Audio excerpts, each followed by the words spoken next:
এটা হচ্ছে ধরেন এটা আমরা এটা কি? সাদ্দামের দোকানের সামনে পাওয়া যায়। তাই? লাউয়াছড়া ছড়া আছে শঙ্খিনী, এটা বিষাক্ত। মানে শঙ্খিনী হচ্ছে একটু শান্ত স্বভাবের। হুম। যেমন আপনার পদ্ম গোখরা, খোয়া গোখরা অ্যাটাকিং, ও হ্যাঁ। একটু শান্ত স্বভাবের কিন্তু ওরা অনেক ফাস্ট। অনেক ফাস্ট। হ্যাঁ।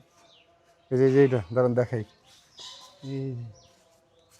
এটা লাউয়াছড়া ছড়া অ্যাভেলেবেল, কিন্তু আপনার আমরা এটা কখনো না খুঁজতে যাওয়াই বেটার। ভেনোমাস জিনিসপত্র এদের থেকে দূরে থাকাই এটাই better। ভালো, হ্যাঁ। এটা হলো কি লাউ ছাড়ার এই হরিণ দেখা যায়? হ্যাঁ, দেখা যায়। এগুলো কি ম্যাক্সিমাম রেস্কিউ করা নাকি? এগুলো রেস্কিউ করে উনি হচ্ছে এটা। আচ্ছা আচ্ছা। এই শিং ভাই, এই হরিণ কিন্তু শিং ফালাই দেয় জানেন? হুম, ও খাবারের জন্য চলে আসছে, ওরা এত আচ্ছা আচ্ছা। ফ্রেন্ডলি হয়ে গেছে। এটা কি বাংলাদেশের জঙ্গলে পাওয়া যায়? হুম, কোন জায়গায় দেখতে পাবো? চা বাগানই পাবেন যদি লাক ভালো থাকে। তাই চা বাগান ঘুরেডি? লেকগুলোর ওই আশেপাশে থাকে। ওরা তো মেইনলি মাছ টাছ হাবি জাবি এগুলো খায়, দেখেন না পানা